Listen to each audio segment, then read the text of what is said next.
Bonjour à toutes et à tous, bienvenue sur ma chaîne de Univers Crypto. Comme tous les jours, on fait notre chronique, on va faire un petit tour des infos, voir un petit peu notre marché, hein, ce qu'il devient d'une journée sur l'autre. Il ne se passe pas grand-chose en ce moment, hein, mais on attend, c'est le début d'année, il reprend des forces, comme nous, on en a besoin hein, tous. Hein. J'espère qu'en tout cas, vous avez bien fêté et que vous êtes tous en pleine forme, reprise du boulot, reprise des écoles, reprise de tout. Allez, on fait un pas en avant et on va commencer à le faire nous aussi sur la guerre en Ukraine malheureusement. Ça, on va en parler à longueur de temps. Ce n'est pas terminé, évidemment que ça joue sur notre écosystème, nous sommes d'accord. En 2023, le monde se prépare à entrer en récession. Voilà, le début d'année déjà, toutes les news qu'on a, elles sont plutôt négatives. Hein, donc, on fait avec, on finit par s'habituer, vous savez, toute chose, on finit toujours par s'habituer un peu à tout. Hein. La carte thermique des marchés boursiers, là nous sommes sur le S&P 500, on voit qu'on a un marché gris, quoi, on a un marché gris, hein. La gris c'est la tendance sur le zéro, donc ça va quand même, hein, mais il y a pas mal de rouge aussi, hein. On aimerait bien que ça puisse repartir un peu, les marchés boursiers américains vont repartir aujourd'hui, donc il peut y avoir dans la soirée, il peut y avoir quelques mouvements. On suivra ça de près. Hein. Sinon, on a un BTC à 16 716, en ETH à 1215, comme je vous ai dit, dans la zone du 0%. Le S&P 500, là, on le voit sur un graphique, hein, ce qu'on fait sur d'autres vidéos après, où on voit le BTC et d'autres crypto-monnaies sur des graphiques, et on voit bien qu'en quelques jours, on était plutôt en train de se poser des questions. À chaque bougie est une journée, hein, alors ça monte, ça grimpe gentiment, mais on est plutôt en réflexion. Et là, sur le BTC, en journée pareil, en BTC, en ce moment, bah, rien à dire, hein, entre le moment où on est descendu, le 7, 8, 9, 10 novembre, hein, d'accord. Et maintenant, on voit bien qu'on travaille entre un plus bas qui a été fait à 15 600, 15 550 à peu près, et un plus haut, hein, où on était venu à 18 300 et quelques, 350 à peu près, pour après redescendre, hein, et on est au milieu, là, on est en train de travailler sur toute cette zone. Donc pas grand chose à dire. Pas grand chose à dire, vous voyez, hein, on voit bien là, on a tous les volumes comme ça qui travaillent en plein milieu, donc voilà, tout le marché fait à peu près la même chose. Celles qui performent, on les voit sur d'autres vidéos. Donc nous, on va continuer à avancer là-dessus. The Blog nous dit quoi? Alors, ça c'est bien justement à lire, puisque on est en train de regarder, les analystes faut en faire tout le temps. Et allez lire ça, hein, vous avez les liens comme d'habitude, hein, un peu plus bas sous la vidéo.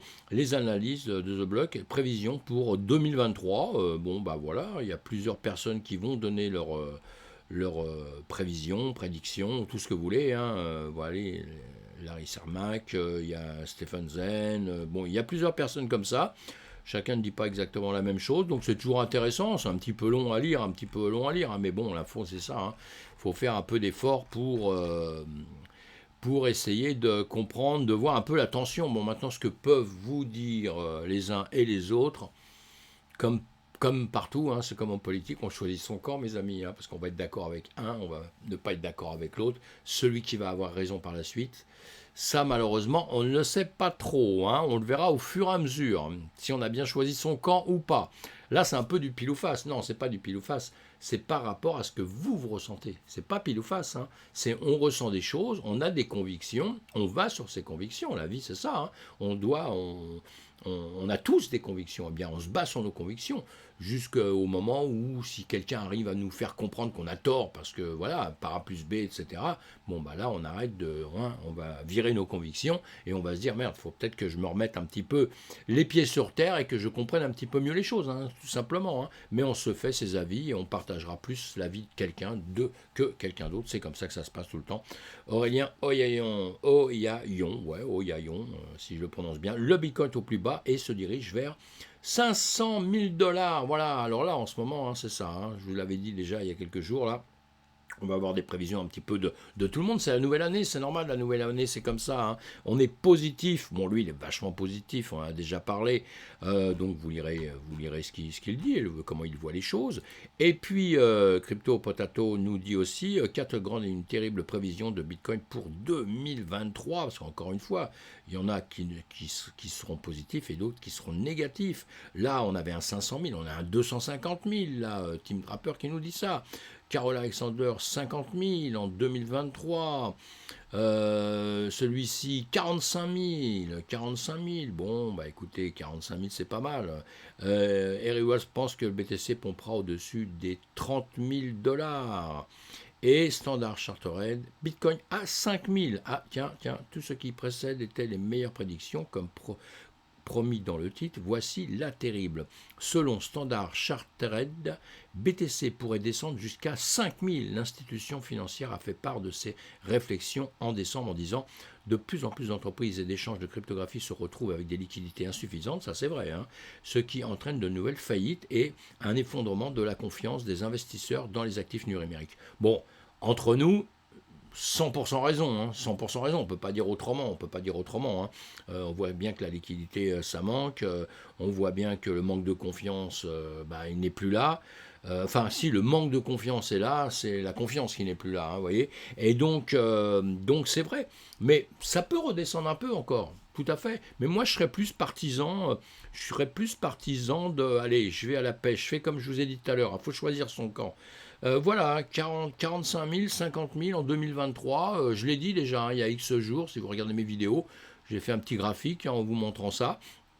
Voilà, 45 000, 50 000, tout à fait jouable. 250 000, honnêtement, j'y crois pas du tout. 500 000, j'y crois pas du tout. En tout cas, pas dans l'année 2023. Hein, je dis pas dans le futur, mais dans l'année 2023, pas du tout, du tout. Et tout ça, mes amis, encore une fois, à une seule condition, hein. Attention, une seule condition, c'est que la guerre en Ukraine s'arrête, qu'on trouve des accords là-bas, enfin qu'ils trouvent des accords, moi j'ai pas mon mot à dire, qu'ils trouvent des accords, qu'on arrive à régler un petit peu cette situation, qu'on reprenne justement le sourire et qu'on reparte de l'avant, quoi. Mais il va falloir que des choses s'arrangent, parce que c'est pas dans un moment où on est en stress, où là on parle de récession, on parle de guerre qui va encore se reproduire, encore pire que ce qu'on a connu, que ce qu'on connaît en Ukraine, enfin ce qu'ils connaissent en Ukraine, moi je connais pas, tant mieux pour moi et je suis malheureux pour eux, sincèrement. Mais bon, voilà, il faut que quelque chose s'arrange, il faut que ça aille mieux. Si ça va pas mieux, je vois pas du tout comment on pourrait d'un seul coup aller grimper. On risque de rester sur les zones sur lesquelles on est.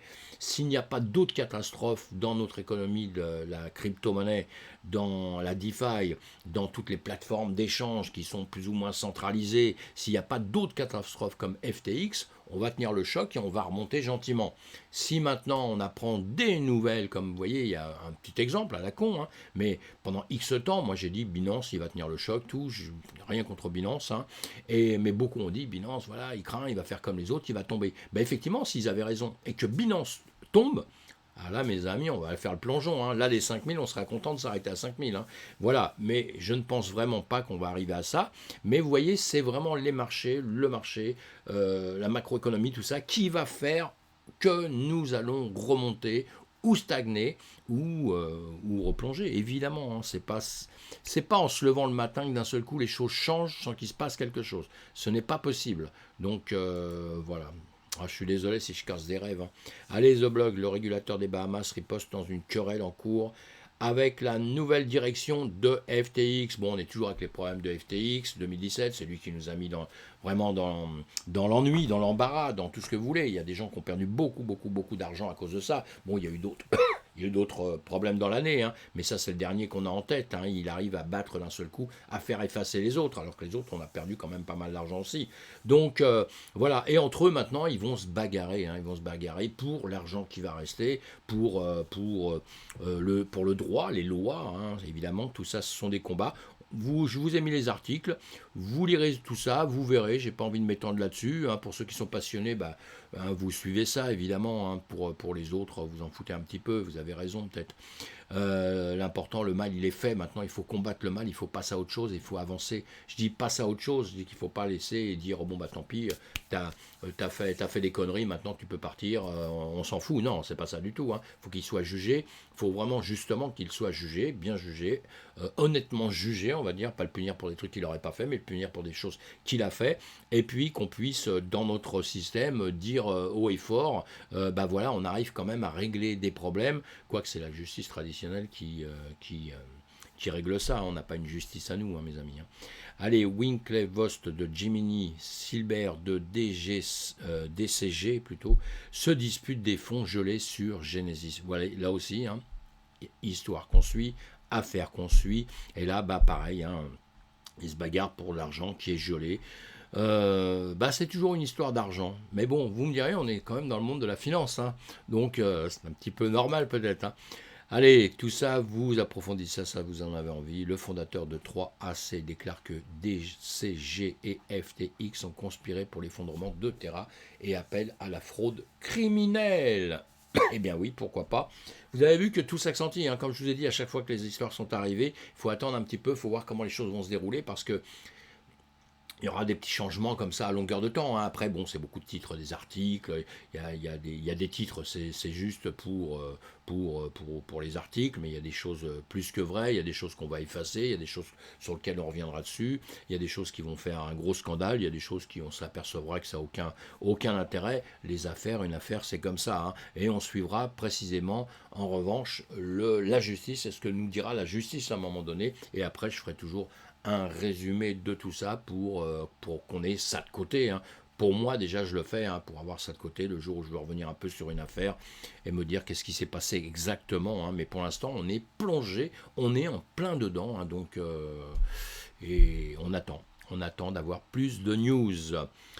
Justinson, Nick Whoopi envisage des licenciements. Alors ça paraît des titres qu'on avait dit dans le passé comme quoi Whoopi voulait licencier. Bon, lui dit que non. Justinson a déclaré que l'échange de crypto Whoopi ne procédait pas à des licenciements massifs, selon un rapport de South China Morning Post du 2 janvier. Le South China Morning Post a cité des rapports antérieurs du média chinois Jiemian, qui a obtenu une déclaration interne de Sun. Ce rapport, vraisemblablement rédigé en chinois, n'a pas pu être localisé. Bon, alors, cependant, la déclaration de Sun a été directement citée dans d'autres sources. Voilà, cela dit, le plan de licenciement de Whoopi partagé par les médias est incorrect. L'activité de Whoopi a connu une croissance exceptionnelle récemment et ces nouveaux arrivants quotidiens se sont hissés au sommet de l'industrie. C'est une ère de développement vital et je pense que ce sera encore mieux en 2023. Bon, tout ça on suivra aussi parce qu'au bout d'un temps, bah, de toute façon on ne sait plus qui on croit pas. En revanche, c'est la finale. Hein. S'il ne licencie personne, eh ben bravo. Et s'il licencie du monde, c'est qu'encore on aura dit des choses pour rien. BlackRock à la rescousse de corps scientifiques pour sauver l'entreprise de la faillite. Eh bien, comme je vous disais un petit peu, hein, les paris sont ouverts, parce que les paris sont ouverts, c'est le titre que j'ai mis dans ma vidéo, parce qu'en ce moment, on ne sait pas du tout si on va aller vers le sud, vers le nord, on ne sait pas si on va aller enfin retrouver des moments joyeux, ou si on va encore pleurer pendant pas mal de temps, on ne sait pas encore. En tout cas, ce qu'on sait, et ce qu'ont bien compris les grosses sociétés, parce que c'est du business, c'est de la finance, et c'est une période quelque part un peu extraordinaire pour ceux qui ont des fonds encore. Pour ceux qui ont des fonds. Pourquoi ? Parce que, vous voyez, des boîtes comme BlackRock, à la rescousse de corps scientifiques, il ne faut pas croire qu'ils font ça juste pour leur faire plaisir. Hein. C'est parce que derrière cela, quand le marché va repartir, ils vont prendre beaucoup d'argent, mes amis. C'est normal, c'est du business, c'est comme ça. Hein. Donc ça, c'est pareil, vous irez lire ces articles si vous en avez envie. Mais c'est ça, c'est le commerce. Et en ce moment, c'est ce qui se passe dans tout notre écosystème. On ne sait pas si on va redescendre, on ne sait pas si on va les perdre ou si on va remonter et peut-être faire des gains. Ça dépend où vous êtes, hein, parce que si vous avez acheté à 60 000, avant de faire des gains, vous allez ramer. Il va vous falloir du temps, hein, mes amis. Hein. Mais en revanche, si vous aviez acheté avant, il n'y a pas de problème. C'est pas trop grave. Si vous avez acheté à 3000, à 2000, à 4000, vous dites même s'il descend à 5000, je serai encore gagnant. Donc ça va. Hein, mais bon, la majorité des gens qui sont dans ce système n'ont pas acheté à ce moment-là. Quoique maintenant, quand on regarde le peu de gens qui restent, parce que tous les autres ont fui, hein, ils ont tous peur. Ils ont fui, mes amis, hein, ils ont fui. Et donc ceux qui restent, c'est les purs et durs, c'est ceux qui croient encore, hein, ou alors qui veulent se faire du mal à regarder leur argent qui tombe. Ça, c'est pas bon non plus. Hein. Allez, je rigole en tout cas, hein, parce qu'on va pas commencer le début d'année en étant triste. On va repartir, on va remonter. Le marché va reprendre, hein, le marché traditionnel va reprendre. Nous allons reprendre encore. Mais en revanche, on ne sait pas quand. Donc ça, faut bien vous mettre ça dans la tête. Et on ne sait pas si ça va être la semaine prochaine qu'on va commencer à remonter, ou si c'est simplement qu'on va redescendre un peu pour par la suite remonter et donner raison à notre ami qui veut aller à 5000. Moi je veux pas, hein, vous me demandez, je vous dis je ne veux pas moi. Hein. Mais voilà, je ne détiens pas, j'ai pas la baguette magique pour faire ce que je désire faire. En tout cas, aujourd'hui nous sommes dans des zones qu'on dit des zones qui sont assez extraordinaires. Puisqu'on revient à des prix, vous vous rendez compte? Je vais mettre le graphique une seconde, hein, je divague un peu, mais c'est pas grave, ça me fait plaisir. Je reviens un petit peu en arrière. Hein, chaque bougie est une semaine. Chaque bougie est une semaine. Nous sommes à ce niveau ici, 16 800, quelque chose comme ça, vous voyez. Et vous vous rendez compte. Alors là, on le regarde en log, hein, c'est autre chose. Hein. Mais alors, on va le mettre autrement, sans les logs. Voilà. Nous sommes ici. Et vous vous rendez compte le chemin, ça veut dire que tout ça, on l'a effacé, hein, ça c'est tombé malheureusement, hein, mais on est reparti à des prix qu'on retrouvait quand qu'on retrouvait 23/11/2020. Voilà, 23/11/2020. Alors il y a des gens qui sont rentrés bien après, hein, qui sont rentrés en 2021, qui sont rentrés ici, je sais pas, au mois d'octobre 21, tout ça. Et moi je me rappelle, X fois, il y en a plein qui ont dit, mais quelle chance vous avez, vous êtes rentrés en 2020, vous étiez déjà là, ou alors vous êtes rentrés en 2019, vous voyez, en juillet, juin, plutôt juin 2019 ici. Quelle chance vous avez, vous voyez, entre 2019 qui était à 13 500 et puis 16 000 maintenant, hein, la différence, elle n'est pas énorme, hein, mes amis. Hein. Vous vous rendez compte, vous faites un retour dans le passé. Vous êtes en train de faire un retour dans le passé et vous avez une chance de racheter au prix qu'il y avait eu déjà il y a très longtemps. Il n'y a pas que des mauvaises news dans un bear market. Il y a des bonnes news, ça dépend où on se situe, évidemment. Hein. Et alors pour ceux qui peuvent encore recharger, même s'ils ont acheté très cher, à partir du moment où ils rachètent plus bas, ça va équilibrer un petit peu, ça fait redescendre leur prix. Voilà, en revanche, et j'insiste énormément, en revanche, il faut bien étudier son marché, il faut être sûr de ce que l'on fait. Parce que si on a un marché, vous achetez maintenant, vous avez un marché qui descend encore, vous aurez augmenté encore vos pertes. Et si le marché ne remonte jamais, évidemment que vous aurez de quoi pleurer pendant longtemps. Mais voilà, après, chacun prend ses risques, chacun sait ce qu'il fait.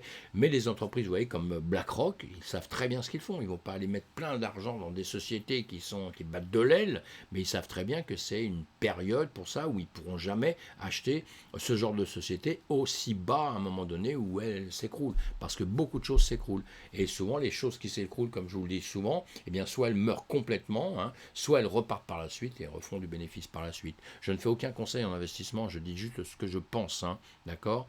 Mais vous devez réfléchir quand même à tout ça, évidemment, hein, évidemment. Et puis vous le faites, je le sais que vous le faites. Mais la solution, on ne l'a pas. C'est-à-dire qu'on n'a pas le résultat surtout. Hein. On a les questions, oui, il faut faire comme ci, il faut faire comme ça, mais en revanche, on ne sait pas ce qui va se passer demain. Ça, c'est le risque et c'est peut-être aussi pour ça que nous sommes dans des marchés comme ça. Hein. Peut-être parce que on ne sait pas tout exactement comment ça se passe, ça nous donne un peu d'émotion aussi. C'est possible, hein, tout ça, hein, c'est possible. Allez, on avance, hein, j'avance en tout cas. Stablecoin. Alors, une nouvelle arme contre l'inflation. Là, pareil, un article à lire, hein, tous ces journaux-là, ils nous mettent des articles, on les lit, comme je vous le dis tout le temps. Hein, une crypto qui met ça, ils font toujours des bons articles, et ils font des bonnes recherches, etc. etc. C'est toujours intéressant. Et en tout cas, oui, stablecoin, D'accord, stablecoin, on en a besoin, hein, c'est indispensable, hein, quand les marchés baissent, on se met en stablecoin et de là, on arrive à régler un peu nos prix, à pas perdre énormément, hein, et puis quand les prix remontent, on sort des stablecoins, on rentre sur un actif risqué et on fait des profits, on fait des bénéfices, hein, ça c'est la technique qu'on veut tous. Seulement le malheur aujourd'hui, justement, c'est qu'on a des stablecoins qui ont carrément disparu, quoi, qu'on fait perdre leur argent, qu'on fait perdre tout leur argent aux gens. Donc aujourd'hui, quand on parle de stablecoin, c'est difficile, hein. Vous dites le mot stablecoin à quelqu'un, il est plié en deux, hein, s'il n'est pas dans le système, hein. Et voilà. Et ceux qui sont en système ont peur aussi. Alors qu'on a besoin vraiment des stablecoins parce qu'il y a une solution. Il y a une solution pour ne pas perdre vos actifs. Quand vous êtes sur des actifs risqués, vous êtes sur une crypto, etc. Ce que vous pouvez faire le jour où vous voulez sortir, vous la sortez en monnaie fiduciaire, évidemment. Comme ça, vous dites, je vais le mettre en dollars. Si vous mettez en dollars, hein, donc dollars, euros, évidemment, vous le mettez en dollars, tout de suite, le dollar, on sait qu'il ne bouge pas, ou très peu, donc on sait qu'avec ça, on aura une certaine sécurité. Bah, le seul problème, c'est quand vous ressortez votre argent et que vous allez le mettre en euros, en dollars, vous allez devoir payer des impôts dessus. Et comme la marge elle est quand même dans les 30%, donc vous avez perdu tout de suite 30%, quoi. Donc c'est compliqué notre système. Donc on a intérêt à avoir des stablecoins qui vont être solides, qui vont pouvoir répondre à la demande justement de notre marché. On en a vraiment besoin, hein. Mais voilà, les fonds spéculatifs parient contre Tether, vous voyez, l'USDT, qui est un stablecoin aussi, et on a eu des fonds spéculatifs qui se sont mis à parier contre en pensant qu'il allait bouger, qu'il allait tomber, etc., etc. Bon, tout ça, c'est pas fini. Je sais que l'USDT, pour l'instant, on y a pas mal cassé de sucre sur la tête. On verra pour l'instant. Alors toujours pareil, on verra par la suite. Toujours pareil, hein, les fautes dans notre écosystème, il y en a beaucoup, hein, il y a beaucoup de fautes, il y a beaucoup de... On fait beaucoup peur aux gens, hein, on a beaucoup d'annonces qui font peur aux gens, et la peur c'est terrible parce que ça fait retirer des fonds à beaucoup de gens sur une entreprise ou quoi que ce soit, et il suffit que l'entreprise soit pas spécialement ni une escroquerie, ni quoi que ce soit, bah, ça la fragilise énormément, donc il faut faire aussi attention, nous autres, à tout ce qu'on fait, il faut être à peu près sûr de ce qu'on dit à longueur de temps, ce qui n'est pas évident. Alors, ceci Schwab se cherche un nouveau business model. Ouais, pourquoi pas, c'est bien, c'est bien. Pour soutenir son innovation sur le segment des DEX, Suzy Schwab doit revoir son business model selon ses développeurs qui proposent donc une nouvelle tokenomics. Comme d'autres acteurs de finance crypto, 2022 n'a pas été une année facile pour SushiSwap. L'échange décentralisé au départ présente comme un fork d'Uniswap. Espère se relancer en 2023. À la manœuvre, on retrouve celui désigné comme le chef cuisinier ou head chef du protocole décentralisé Jared Gray. Ce dernier, accompagné de David Wilson, propose donc de refondre la token economy de Sushi. Bah pourquoi pas, vous lirez tout ça, hein, je ne vais pas leur faire de la pub, mais je ne suis pas là pour leur faire de la pub, mais vous lisez tout ça, effectivement, dans notre milieu, là, tout le monde se débat en ce moment, vous l'avez bien compris, hein, on a été dans un bear market, on a vécu quelque chose de terrible cette année, parce que ce bear market, il y a bear market et bear market, le nôtre c'était un gros bear market avec des effondrements de pas mal d'entreprises, et il y en a d'autres qui vont encore tomber, hein.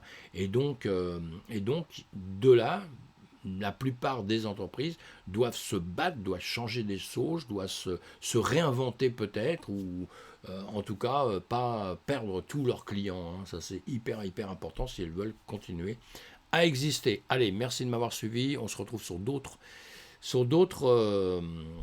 vidéos, évidemment, je vous fais pas mal de vidéos, donc à plus tard mes amis, faites très attention à vous, hein. Les marchés vont rebouger peut-être cet après-midi, en fin de journée, après le marché américain, on verra, on suivra ça tout à l'heure, on vous suivra ça tout à l'heure, à plus tard. Merci beaucoup d'être là, pensez à vous abonner à ma chaîne, pensez à cliquer sur le pouce, hein, si vous ne l'avez pas fait, et puis à bientôt, les commentaires, hein, j'adore les commentaires, merci mes amis, à plus tard.